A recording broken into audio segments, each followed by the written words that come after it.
Our theme for the month of May is the power in relentless expectancy. The power in relentless expectancy. The power, there's power in relentless expectancy. And expectancy is just one of my favorite things to talk about because it's always just so exciting because that's what expectancy is. It's anticipation, it's excitement, it's exhilaration, it's enthusiasm. That's what expectancy is. And the reading came under the topic of joy because that's Ernest Holmes defines joy as the emotion excited by the expectancy of good, the emotion excited by the expectancy of good. And so this month, we're just talking about expectancy, the expectancy of good. And we're moving into that arena where we are not going to be surprised by anything, by all the good, all the blessings that are being rained upon us.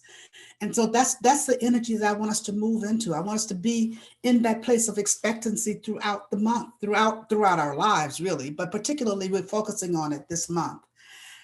I'd like to just distinguish expectancy from expectations.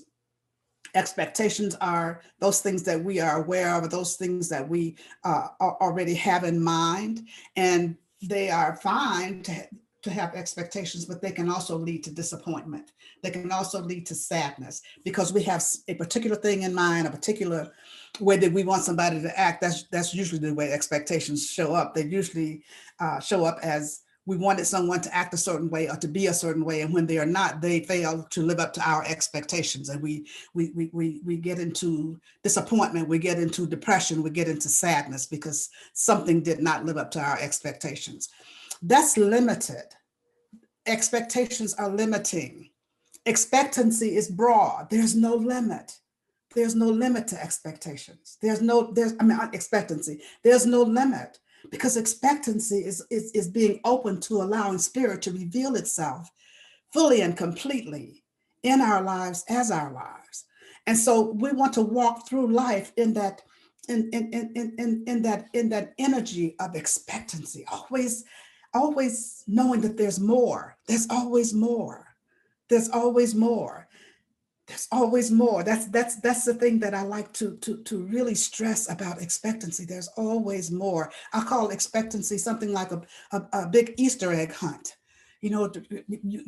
Around every corner, behind every branch, whatever. There's a surprise for us.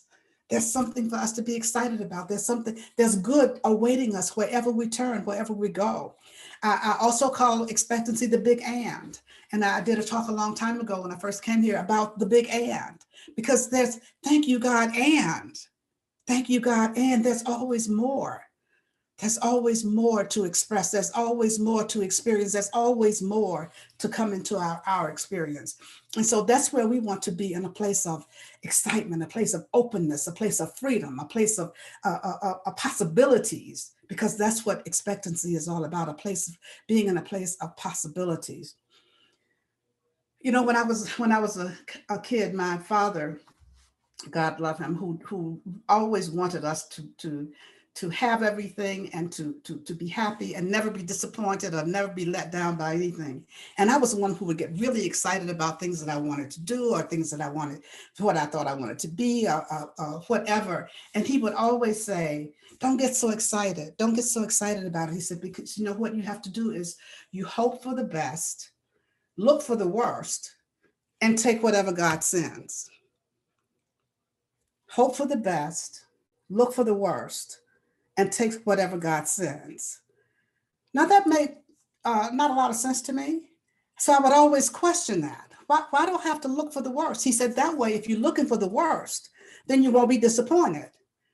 And when you take whatever God sends, then you'll be really excited when you get something more than you expected. That was very confusing to me. Hope for the best, look for the worst, and take whatever God sends. So I've had a chance over the years to really think about that, and now I just chuckle about it because I know that he was so well-intentioned. He always wanted the best, and his big thing was, I don't want you to be disappointed. So whatever God sends, then will be a surprise to you. But you know what? That's expectancy. He was talking about expectancy. He didn't know it, but he was saying, hope for the best, look for the worst, but take whatever God sends. Well, when you're taking whatever God sends, that you're being open, knowing that God may send even more. So that's expectancy. However, I didn't recognize that at the time. I just didn't understand hoping for what, why not just stop at hoping for the best? And you know what? I really get it when it comes to hope and expectancy and how different they are. Ernest Holmes says that hope is sort of a questioning, a wondering whether there's a possibility that good will come into our experience. And he said, hope is good, but hope it's better than despair. But hope is a subtle illusion. It's a subtle illusion. It's a conscious compromise. And so he said that what we need more than hope, we need expectancy, because expectancy speeds progress. Expectancy speeds progress. And he says that if we are in a continual state of expectancy, that's how we have to live our lives, in a continual state of expectancy. And it doesn't matter how much good you are experiencing today, always expect more tomorrow. Holmes says that no matter how much good you are experiencing today, always expect more tomorrow, because there's always more. There's always more for us to have. There's always more for us to be. There's always more for us to experience. There's always more. And so what we don't want to get hung up on is the way things have been in the past. We don't want to get hung up on precedent. We don't want to get hung up on precedent, because principle doesn't know precedent. So what we want to do is to be in a place of openness, in a place of freedom, in a place of expectancy, an expectancy of good. And so my topic today, I told you about my father, because my topic today is beyond hope. It's beyond hope. We move beyond hope. Expectancy is beyond hope. Hope is sort of like wishing that things are good, that things will happen. I don't think you would want to go to a practitioner and have them pray for you, and then when they're done, they say, I really hope that works. Or I really hope you get what we were praying for. No, no. Hope is good. It moves us out of despair, and it's a compromise. It's a compromise. Expectancy is moving into that place of knowing, that God is always right where we are, and the goodness of God is always right where we are, and God is always, always giving of itself. It has given everything of itself, and it's always available to us. And so when we are in that place of knowing, then we can walk through our lives, and we can walk through each day, we can walk through each moment in a continual state of expectancy, a continual state of expectancy. That's where we want to be, in a continual state of expectancy. And how do we do that? We constantly, the spiel, change your thinking, change your life. Change your thinking, change your life. Don't let any thoughts, Ernest Holmes says, don't let any thoughts gain entrance into your consciousness that you don't want to manifest. Don't let any thoughts gain entrance that you don't want to, or do not give interest to any thoughts that you don't want to be made manifest or to experience in your life. So what we want to do is making sure that we are thinking about what we want. We're walking through life expecting to experience the all good, expecting our desires to be made manifest, expecting God to answer our prayers, if that's the way we want to put it. Whatever it is we are envisioning, whatever it is we are desiring, whatever is our heart's desire, expect it to come into manifestation. Expect it to be. Expect it to be. That speeds the progress. And what it also does is shows our faith. It shows our faith and our belief, because it is done unto us as we believe. And that's what we're dealing with all year, is daring to believe, dare to believe that we can have the things that we desire, the desires of our heart, and that we can open our hearts and expect those things to be made manifest in our experience.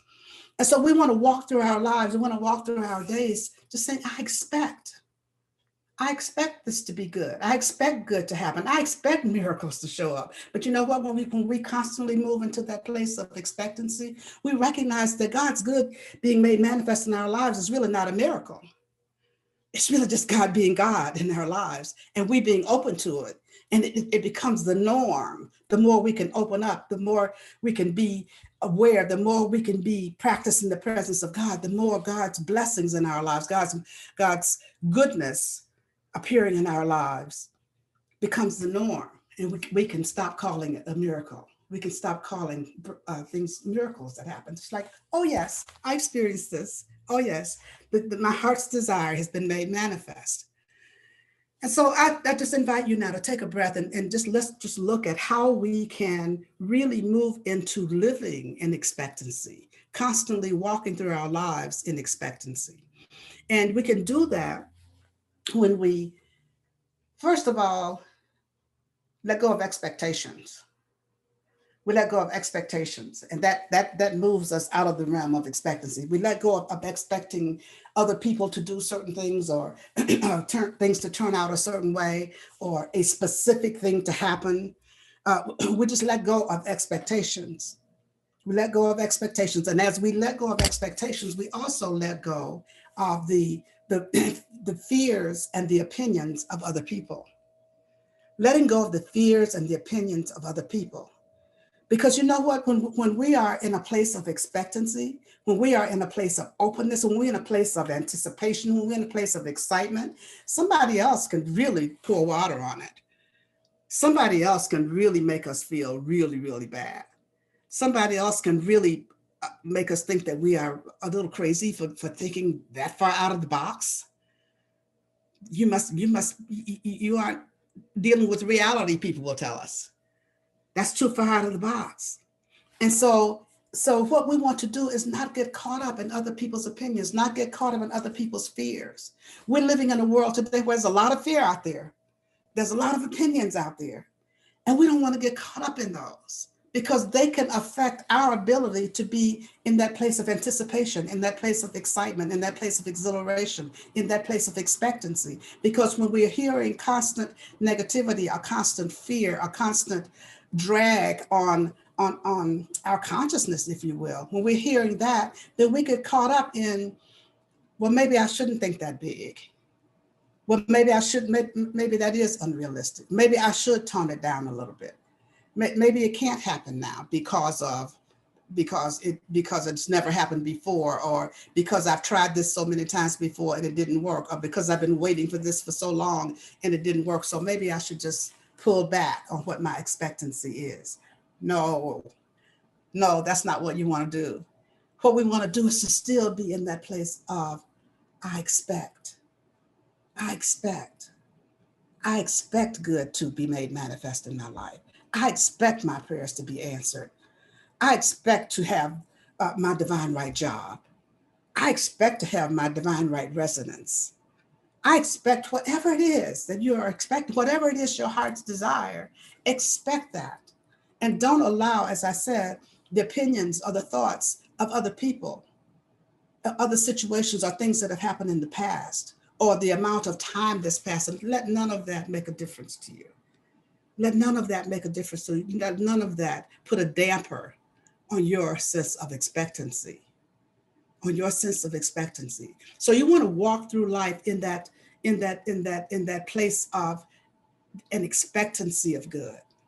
Every step that you take, expecting good around each corner. Just every step you take, just expecting the goodness of God to be made manifest. That's how we stay in that place of expectancy. Just letting go, as I said, of what other people think, what other people say, what you're hearing on the news, because that can be some of the biggest downers. I keep my television going sometimes during the day when I'm working. I have the TV in the living room because I hear the voices because of this good company. And I realized a lot this week that this particular station that I had it on, every hour a different host came on. There was a news station.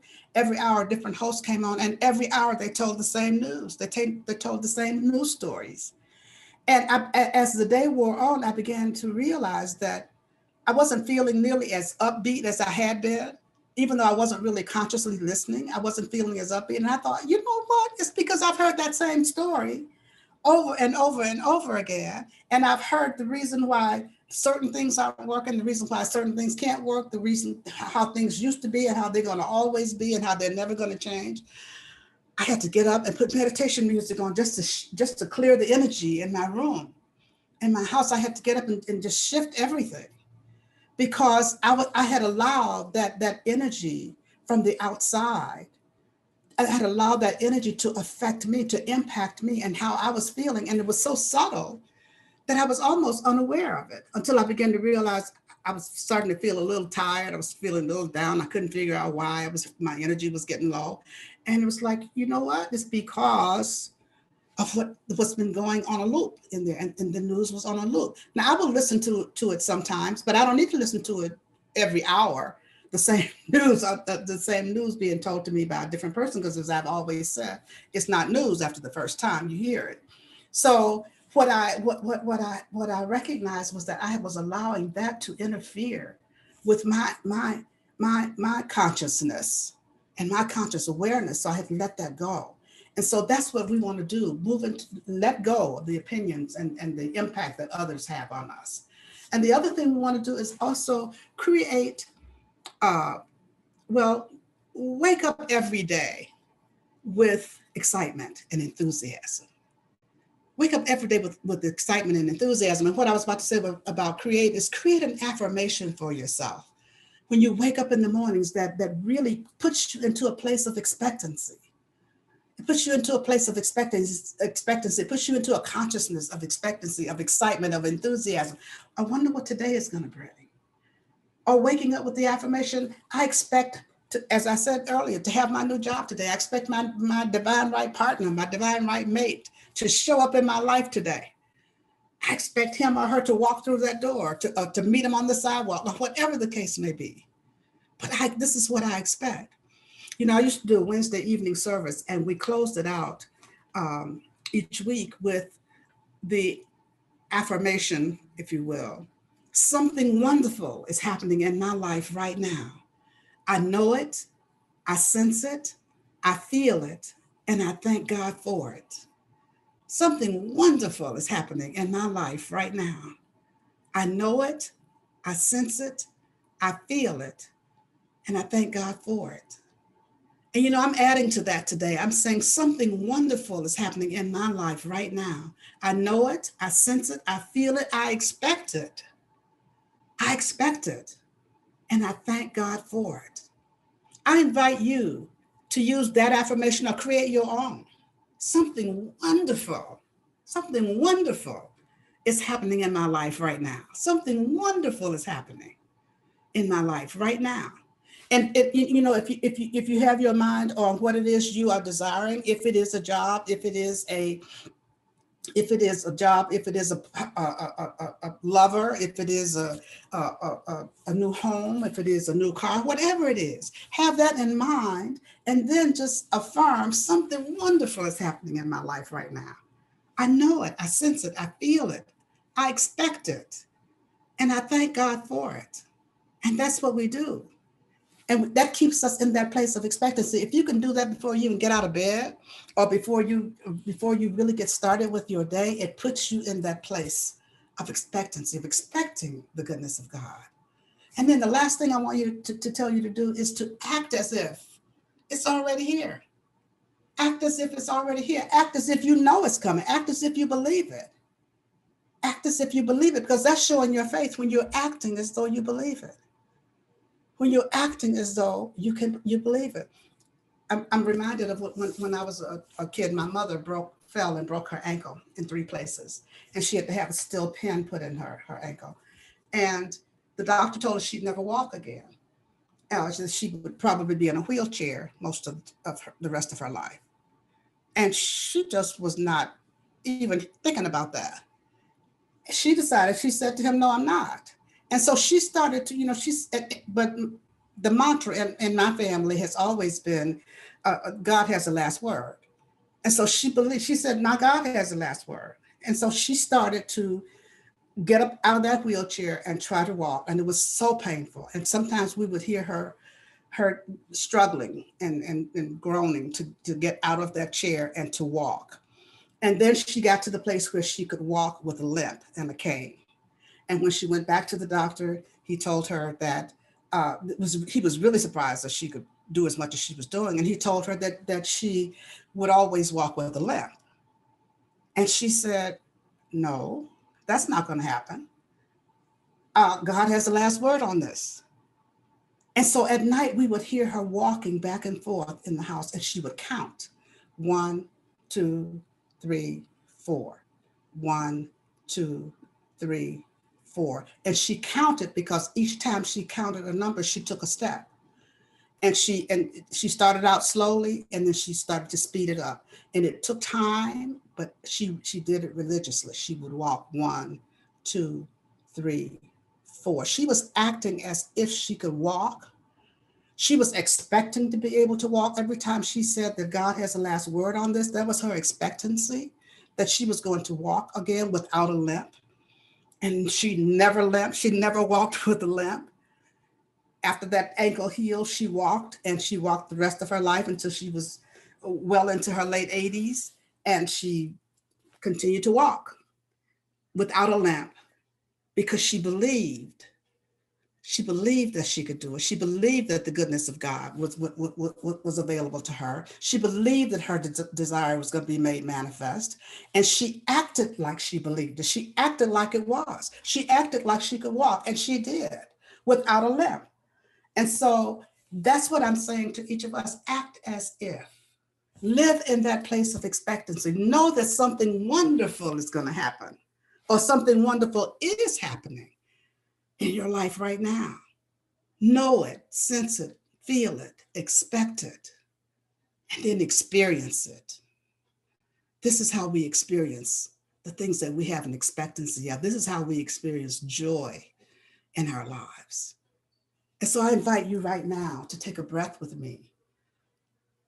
And as we take this breath, let's just move into prayer. Move into that place of oneness with the divine. Move into that place where the all that is resides deep within each of us. Move into that place of knowing, as we take a breath, that God is all there is. That God is all there is, and that the goodness of God is always available to us. The goodness of God is always showing up in our lives. And so we move into that place of expectancy of good right here and right now. Expectancy of good right here and right now, just recognizing that one power, recognizing that one presence, recognizing that one life, recognizing that one that is the all in all, that one divine intelligence that knows all, that one being that is all, that one breath that breathes all, that one heartbeat that is the heartbeat of us all. We move into that place of the one right here and right now, knowing that that one is my very life, knowing that that one is the life of each of us here this day. And that one is always giving of itself, always giving of itself in and through and as our very lives. And so knowing this truth, I can speak the word for each of us this day, speaking a word of healing, speaking a word of wholeness, just knowing that our heart's desire is being made manifest right here and right now by the word that's being spoken. If that heart's desire is healing in the body temple, then healing in the body temple is happening right here and right now. Knowing that every organ, cell, tissue, function of the body is responding to that radiant healing presence of God. Healing any sense of lack or limitation of any kind. But there can be no lack, but God is abundance itself. God is supply itself. And so the supply that is needed, whatever it is that is needed, in any life, in any situation, in any circumstance, God shows up as that thing. And we just open our hearts to be available, to receive, to say yes to it, to say yes to anything that appears as needs being met, all needs being met, all needs being met in our physical bodies, in our bodies of affairs, in our relationships, all needs being met. Relationships that are filled with love and with peace and with harmony and with balance and with joy. I know that as we move forward in our lives, that our government officials are guided and directed from on high. that right decisions are being made, right choices are being made, that unity is happening in the midst of apparent conflict. Unity is because God is in the midst of everything that is going on. And so I know that we are each guided, we are each directed, we're each cared for, we each lifted up, we are each loved. We move into this place of unity in our communities, in our homes, in our families, wherever we are, just knowing that God is in the midst of everything. God is in the midst of the broken heart that has lost loved ones, just knowing that as those who have lost loved ones, release their loved ones that are greater yet to be, those who have shaken off the mortal coil, are now just flying free with the divine in oneness, in love, in light. And those who are left to grieve, God is right in the midst. God is the comforter, the great comforter, the great love, the great peace. I know indeed that all is well. And so I pause momentarily so that if you'd like to speak the names of anyone you'd like held in prayer, you may speak them silently or loud, and you may speak them now.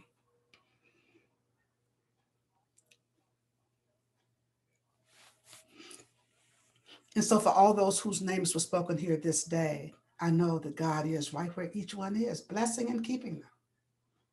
God is in the midst of every situation. God is in the midst of every circumstance. God is. This word goes out to anyone on this planet needing a prayer this day. Anyone needing a prayer this day, God is. That's all we ever need to know, is that God is. And I know that all indeed is well. Thank you, Father, Mother God. I simply allow it to be now. And so it is. Amen.